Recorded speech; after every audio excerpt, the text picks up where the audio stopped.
तो दोस्तों, एक और नया दिन और मैं बलजीत परमार हाजिर हूँ एक नई कहानी, एक नया किस्सा लेकर।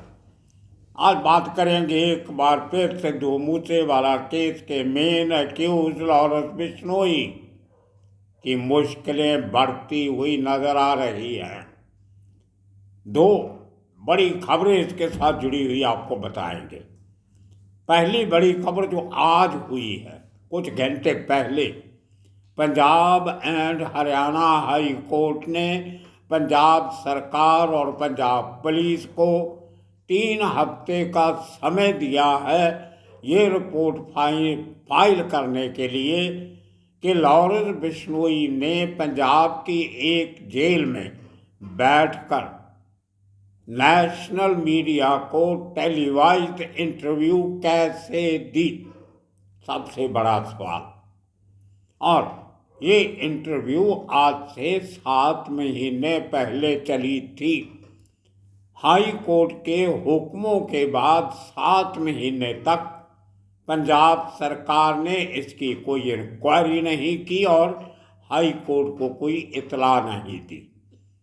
एक SIT बनाई गई थी जिसमें 2 बड़े IPS ऑफिसर शामिल थे। एक DG रैंक के ऑफिसर जिसको DGP STF कहते हैं, स्पेशल टास्क फोर्स, और additional director general of police prison Punjab. ये 2 मेंबर्स की कमेटी बनाई गई थी, इतने बड़े बड़े भारी भरकम ऑफिसर कि आप ये बताइए कि जेलों में टेलीफोन कैसे पहुंचते हैं, मोबाइल फोन कैसे पहुंचते हैं, और जेल में बैठकर एक नेशनल चैनल को एक नहीं बल्कि 2 बार 1-1 घंटे, सवा घंटे की इंटरव्यू कैसे दी जा सकती है। इसके ऊपर 7 महीने तक पंजाब सरकार और so called SIT special investigation team, इसने चुप्पी साम के बैठी, जैसे सांप गोलमोल होके बैठ जाता,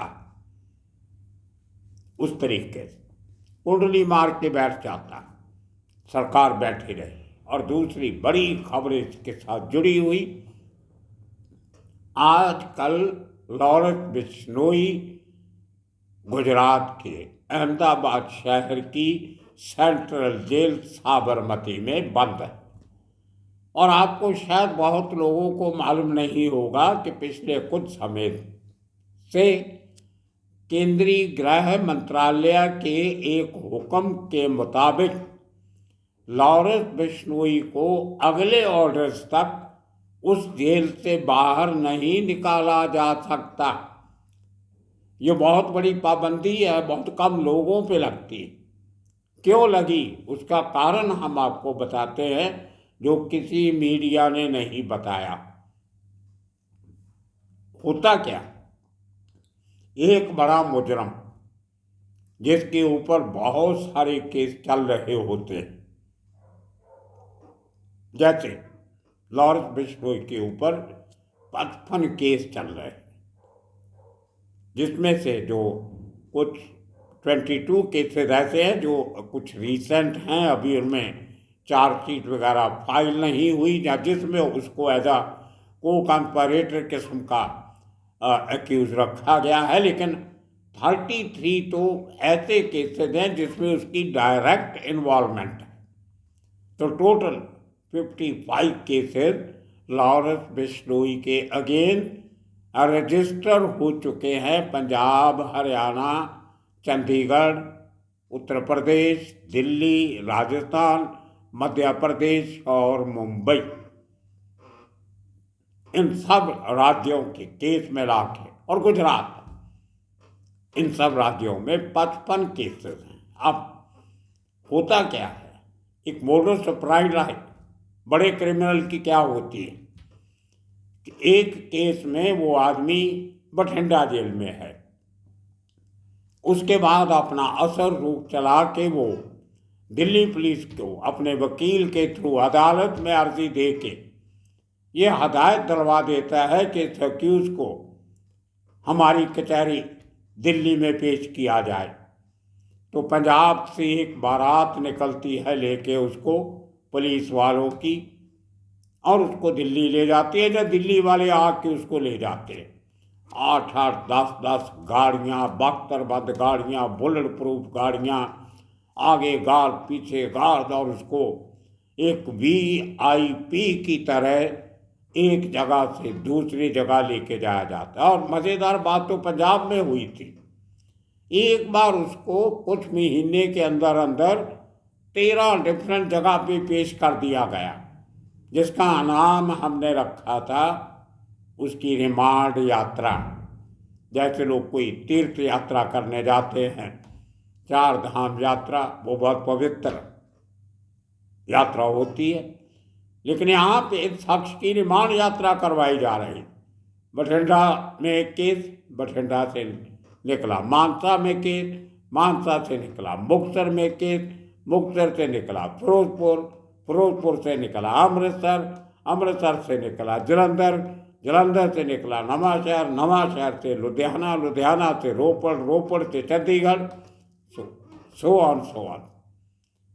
तो केंद्र सरकार ने फैसला किया, कभी इसको गुजरात वाले ले जाते हैं, कभी मध्य प्रदेश वाले ले जाते हैं, कभी हरियाणा वाले ले जाते हैं, कभी चंडीगढ़, कभी पंजाब।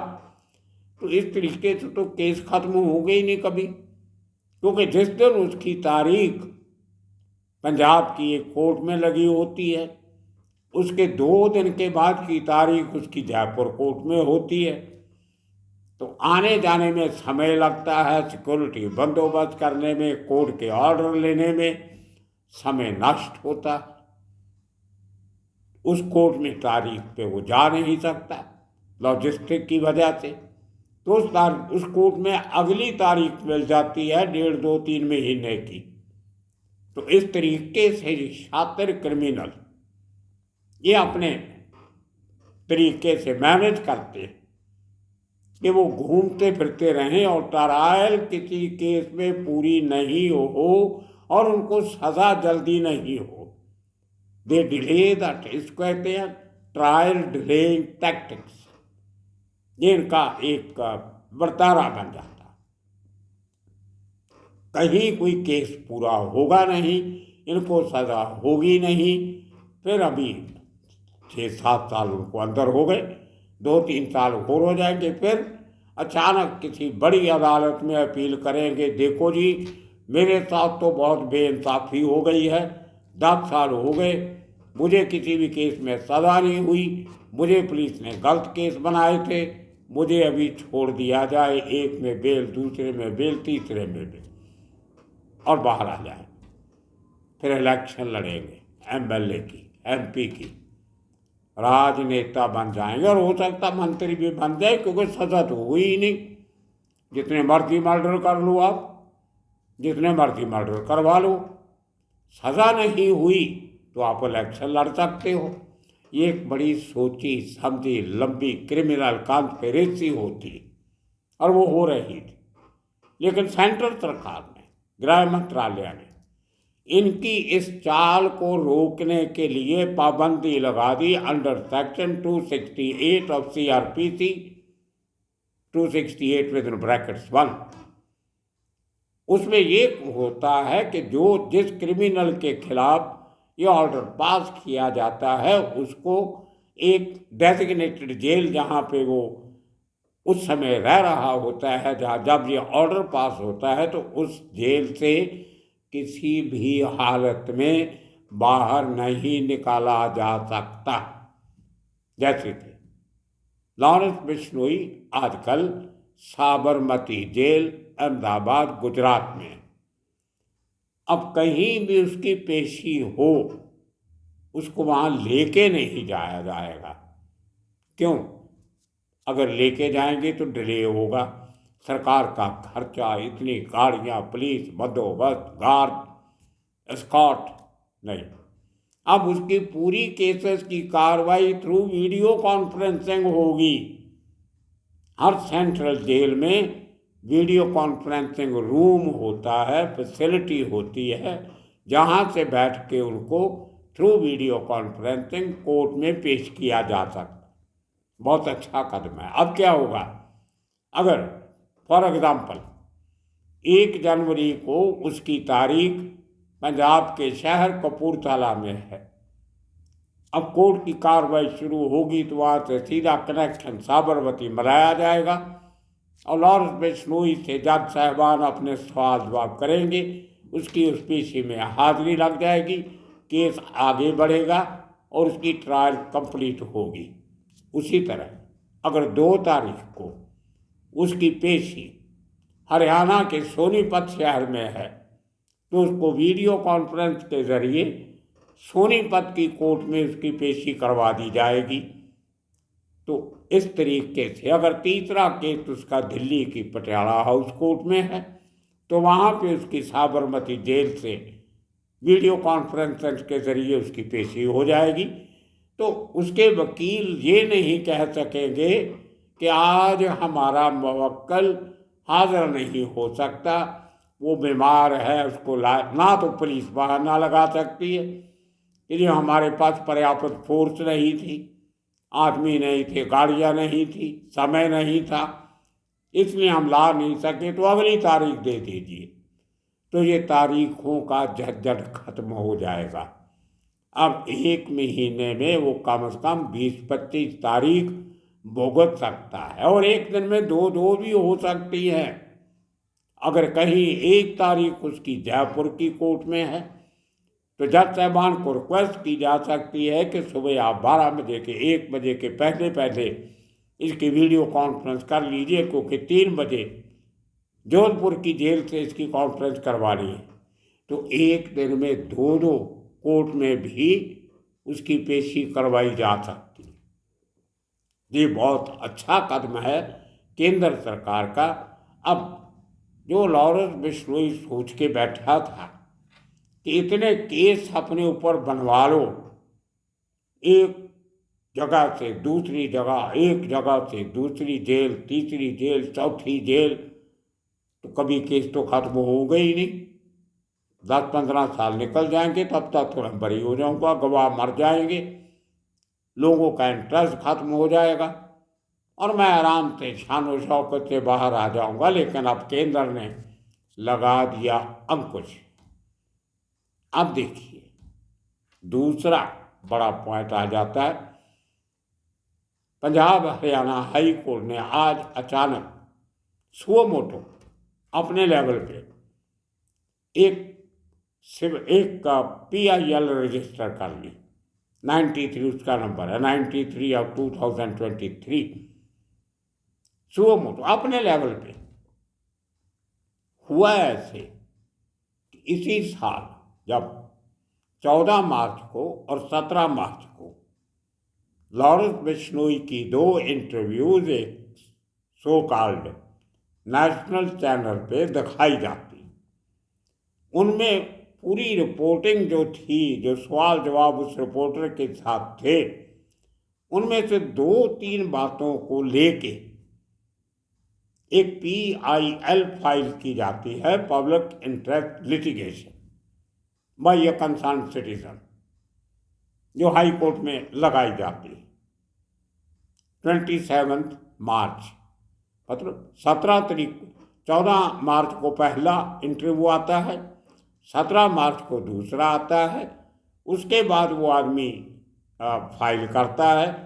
10 दिन के बाद 27 मार्च को वो पिटीशन लिस्ट होती है हाई कोर्ट में और उसकी सुनवाई होती है। और वहाँ जब सुनवाई शुरू होती है तो पंजाब सरकार के एडवोकेट जनरल कहते हैं कोर्ट को कि हमने इस मैटर को बहुत सीरियसली लिया है और हमने 2 सीनियर ऑफिसर्स की एक SIT स्पेशल इन्वेस्टिगेशन टीम बना दी है, जिसमें DG STF और एडिशनल DGP प्रिजन जो जेलों के इंचार्ज हैं उनकी देख रेख में। और बहुत जल्दी हम इस बात का खुलासा कर देंगे। तो जैसे ये फैसला पंजाब सरकार का बयान आता है तो हाई कोर्ट उस PIL फाइल करने वाले को पूछता है कि आप सरकार के इस एक्शन से जवाब से सहमत हो।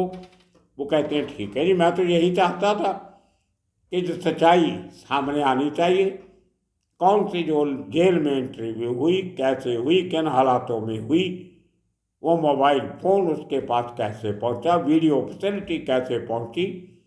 अब सरकार इसकी इंक्वायरी कर रही है तो मुझे कोई एतराज़ नहीं। तो हाई कोर्ट ने वो रिट, वो उस आदमी ने विड्रॉ कर लिया कि मैं अपना केस वापस लेता हूँ, क्योंकि सरकार एक्शन ले रही है। लोगों ने समझा कि अब ये मामला ठंडे बस्ते में पड़ गया। पंजाब सरकार ने भी समझा कि अब रिट तो कोई है नहीं, केस तो कोई है नहीं। उस आदमी ने अपना केस वापस ले लिया। अब मौज मेला करो, कौन पूछने वाला है। तो 7 महीने तक कुछ नहीं किया। आज अचानक दिन के 12 बजे हाई कोर्ट ने एक और कोई केस सुन रहे थे, जहां पे कोई जेलों में हो रही जो बेकानूनी, गैर कानूनी जो बातें होती है उनका जिक्र आ गया। तो कहीं से हाई कोर्ट के जज साहबान को याद आ गया, यार ऐसी तो एक पहले एक रिट आई थी कि जेलों में मोबाइल फ़ोन कैसे पहुंचते हैं, जेलों में इंटरव्यू भी आ गई थी। तो उन्होंने अचानक उस केस की पैरवाई ख़त्म करके एक नया ऑर्डर निकाल दिया कि मुझे बताइए। जो सरकारी वकील उस समय कोर्ट में हाजिर थे, एडिशनल एडवोकेट जनरल इश्मा रंधावा, उनको पूछा कि एक इंक्वायरी आपने इनिशिएट की थी 7 महीने पहले कि जेल में बैठकर लॉरेंस बिश्नोई ने इंटरव्यू कैसे दी, क्या हुआ उसका। तो उन्होंने वक्त मांगा कि हमें अपने सरकार से, उन अफसरों से बात करने का समय चाहिए।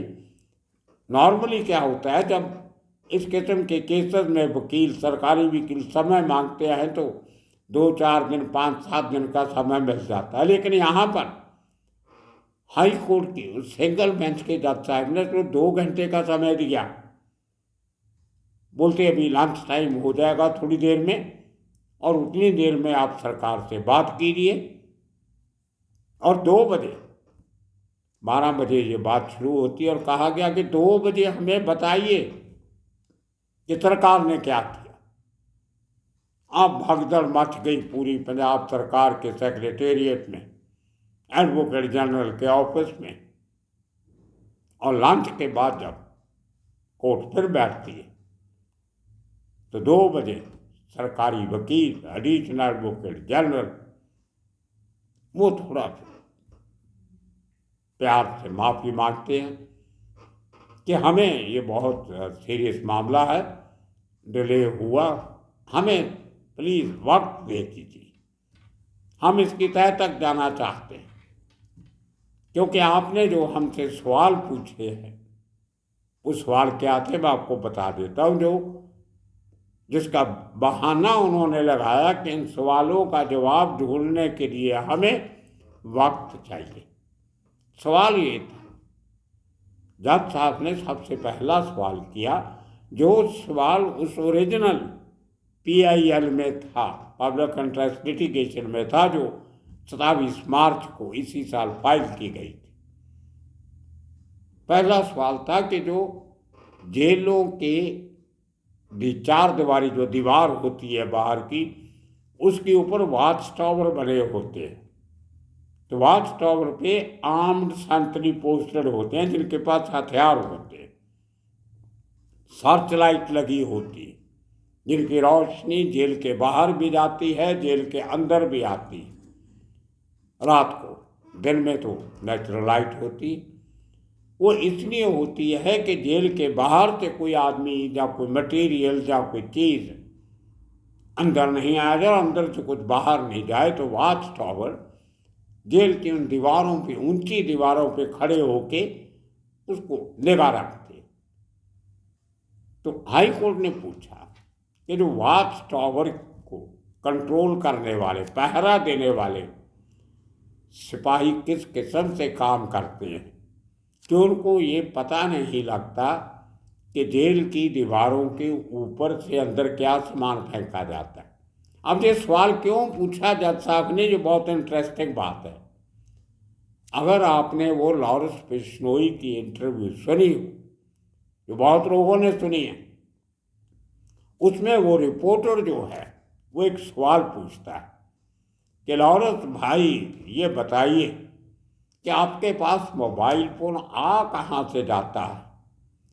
तो लॉरेंस बिश्नोई बड़ी शान से जवाब देता है कि हमारे आदमी जेल की बाहर से मोबाइल फोन अंदर फेंक देते हैं दीवारों से, और हमारे आदमी उनको उठा लेते हैं और हम उनका इस्तेमाल कर लेते हैं। अब कमाल है, कितना आराम से, आसानी से लॉरेंस बिश्नोई ने बता दिया कि मोबाइल फ़ोन जेल के अंदर पहुंचते कैसे। हालांकि ये मनगढ़ंत कहानी है। मोबाइल फ़ोन तो उनको दिए जाते हैं, थाली पे परोस के, जनाब लीजिए आपके लिए तोहफा आया, और वो जेल के कर्मचारी देते हैं। उनको छुपाने के लिए, बचाने के लिए लॉरेंस बिश्नोई ने ये एक कहानी बना दी कि जेल की दीवार से अंदर मोबाइल फ़ोन फेंक दिया जाता है। वो क्या किसी फुटबॉल में डाल के फेंका जाता है, या वॉलीबॉल में फेंका जाता है, या किसी और तरीके से, जहाँ की बाहर दीवार से कुछ सीढ़ी लगा लेता है, उसके ऊपर से आहिस्ता से मोबाइल फेंकता, आपके लोग कैच कर लेते हैं नीचे से। इसलिए हाई कोर्ट के जज साहब ने पूछा कि आपके जो संतरी वो वॉच टावर पे खड़ के निगाह रखते हैं कि दीवार के अंदर बाहर कोई हलचल नहीं होनी चाहिए, तो ये मोबाइल फोन अंदर आ कैसे जाते हैं। दूसरा सवाल हाई कोर्ट ने पूछा सरकार से कि हर जेल के अंदर एक रोटेशन पॉलिसी होती है। जेल के कुछ कमरों में टेलीविज़न सेट लगे होते हैं, और वो टेलीविज़न सेट जो है बड़े तरीके से किसी तरह से जुगाड़ लगा के वो मोबाइल फ़ोन वगैरह के साथ भी जोड़े जा सकते हैं और इंटरव्यूज़ वगैरह की जा सकती। जो अगर आपके पास कोई दूसरा मोबाइल नहीं है, ऐसा जो सिस्टम हो कोई, तो पूछा जज साहबान ने कि जेलों के अंदर ऐसा क्या प्रोसीजर है कि किन लोगों को टीवी वाला रूम दिया जाता है, किन लोगों को नहीं दिया जाता, और उसमें बदलाव होता है कि 1 महीना तक इस कमरे में ये कैदी रहेगा, उसके बाद उसको टीवी वाले कमरे से बाहर निकाल देंगे, दूसरा कैदी आएगा। जो कई बार जो बैरक होती है उसमें 5, 7, 10 कैदी भी होते हैं जो बैठ के सब एक साथ टीवी देख लेते हैं। तो वो पूरा प्रोसीजर पूछा हाई कोर्ट ने कि जो होता कैसे है, आप कैसे सबको उस टीवी की फैसिलिटी जो है वो देते हैं। ऐसा तो नहीं कि जो बड़े लोग हैं, बड़े दादा हैं, सरगना हैं, उनको खाली टीवी मिलता है, बाकी लोग बेचारों का नंबर ही नहीं लगता टीवी देखने के लिए। तो वो सवाल थे। तो वकील, सरकारी वकील साहब ने कहा कि ये ऐसा मामला है जिसमें हमें ज़्यादा वक्त चाहिए इस पूरे केस की तहकीकात करने के लिए। तो जज साहब ने कहा ठीक है, आपको एक आखिरी मौका देते हैं, आपको 20 दिन का समय देते हैं, 28 नवंबर तक, मतलब आज से 20 दिन, 19 दिन बाद का, 20 दिन का। तो आपको इसमें पूरी इन्वेस्टिगेशन कंप्लीट करनी पड़ेगी, लेकिन हमारा फ्रेंड ऑफ द कोर्ट, जिसको अमाइकस क्यूरी कहते हैं, वो आपके साथ रहेंगे। ये पूरी इन्वेस्टिगेशन हमारी निगरानी में होगी, और वो फ्रेंड ऑफ द कोर्ट नियुक्त किया गया Punjab and Haryana high court की एक सीनियर क्रिमिनल एडवोकेट, जो क्रिमिनल साइड देखती हैं, तनु बेदी, उनको नियुक्त किया गया। और अब जो भी इंक्वायरी पंजाब सरकार जिस तरीके से करेगी उसके ऊपर निगाह रखी जाएगी हाई कोर्ट की तरफ से उस advocate friend of the court Tanu Bedi ji की तरफ से। अब सरकार फंस गई। पहले लॉरेंस बिश्नोई का किस्सा मैंने आपको इसलिए सुना दिया कि अब जब पंजाब सरकार की टीम पुलिस इसकी इंक्वायरी करेगी तो लॉरेंस बिश्नोई की स्टेटमेंट रिकॉर्ड करनी पड़ेगी। अब उसके लिए अब पंजाब सरकार की टीम को अहमदाबाद जाना पड़ेगा, क्योंकि लॉरेंस बिश्नोई को इंक्वायरी के लिए पंजाब नहीं लाया जा सकता। ये बहुत बड़ा सवाल है और जाना चाहिए, इसमें कोई रुकावट नहीं है। कोर्ट कचहरी के काम में आप लॉरेंस बिश्नोई को, जहाँ इस धारा जो केंद्र सरकार ने लगाई है 268(1), उसके नीचे उनके वकील, उनके खास रिश्तेदार, किसी भी कैदी के जिसके ऊपर भी धारा लगी हो, वो उनको उस जेल में जाके मिल सकते हैं। लेकिन वो कैदी जो है, प्रिजनर, वो बाहर नहीं जा सकता। जब अंदर जाएंगे तो वहाँ CCTV कैमरा के सामने सब रिकॉर्ड होगा। अब हाई कोर्ट का ऑर्डर लेके, समय बहुत कम है, 3 हफ्ते का समय। अब इनको इस टीम को, उसमें कौन होगा नहीं होगा अब देखने की बात होगी, इनको अहमदाबाद जाना पड़ेगा, लॉरेंस बिश्नोई की स्टेटमेंट रिकॉर्ड करनी पड़ेगी और उसके बाद अपनी रिपोर्ट 28 नवंबर को Punjab and Haryana high court को सौंपनी पड़ेगी। और इस बार पंजाब सरकार, उसके पुलिस अफसर, जेल विभाग के अधिकारी कोई बहाना नहीं लगा सकेंगे, क्योंकि हाई कोर्ट के द्वारा अपॉइंटेड एक friend of the court Tanu Bedi उनके ऊपर निगाह रख रही होगी और कुछ ना कुछ अब निकल के आएगा। थोड़ा सा एक आस जागती कि सिद्धू मूसेवाला केस में इसके बाद अब कुछ सुनवाई भी जल्दी हो सकती, केस भी जल्दी निपट सकता, बशर्ते कि ये जो बंदिश केंद्रीय गृह मंत्रालय ने लगाई है वो जल्दी खत्म नहीं कर दी जाए। क्योंकि सेक्शन 268 पार्ट 1 ये कहता है कि ये रिस्ट्रिक्शन तब तक इन्फोर्स रहेंगी जब तक ये ऑर्डर जारी है। अगर ऑर्डर विड्रॉ कर लिया जाता है किसी कारण से तो फिर लॉरेंस बिश्नोई की जेल यात्रा शुरू हो जाएगी, रिमांड यात्रा शुरू हो जाएगी। इस बंदिश का सबसे बड़ा फायदा ये होता है सरकार को, कानून को, कि लॉरेंस बिश्नोई जैसे वो लोग जब एक जगह से दूसरी जगह जाते हैं तो उनके सहयोगी, उनके दोस्त उनको आते हैं, मिलते हैं, गिफ्ट देते हैं, मैसेज देते हैं। तो ये जो एक ह्यूमन टच होता है, अपना कोई फैसला कन्वे करना है, रिश्तेदारों को मिलना है, माँ बाप को मिलना, सारा कुछ हो जाता है उसी चक्कर में। वो जो थोड़े से सिपाही साथ में लेके जाते हैं एक जगह से दूसरी जगह, उनको खुश करना होता है, कर दिया जाता है और सब कुछ मुहैया हो जाता है। लेकिन जब आप जेल के सेल से बाहर जा ही नहीं सकते, आपको कुछ नहीं मिलने वाला, बहुत परेशान हो जाता है कैदी। तो ये एक अच्छा कदम था। अब देखना होगा कि आने वाले 3 हफ्ते में लॉरेंस बिश्नोई की क्या इंटरोगेशन होती है और ये पूरा कांड, इंटरव्यू कांड, हाई कोर्ट ने साफ कहा है, हमें बताइए कि ये इंटरव्यू कहाँ हुई, किन ऑफिसर्स ने करवाई, किन कर्मचारियों ने उनको मोबाइल फ़ोन मुहैया करवाया, ये मोबाइल उनके पास कैसे पहुंचा। और एक नहीं, एक इंटरव्यू जी 14 मार्च को आई थी, उसके बाद इतना हो हल्ला हुआ, उसके बाद 17 मार्च को दूसरी इंटरव्यू कैसे आ गई, ये सब हाई कोर्ट को बताना पड़ेगा। कहाँ हुई, किस कमरे में हुई, किस सेल में हुई, किसने करवाई, ये आप सब कोर्ट को बताना पड़ेगा। तो आने वाले 3 हफ्ते इंतज़ार कीजिए, 28 के बाद इससे जुड़ा हुआ एपिसोड फिर बनाएंगे। तब तक के लिए आप सबका बहुत बहुत शुक्रिया, धन्यवाद।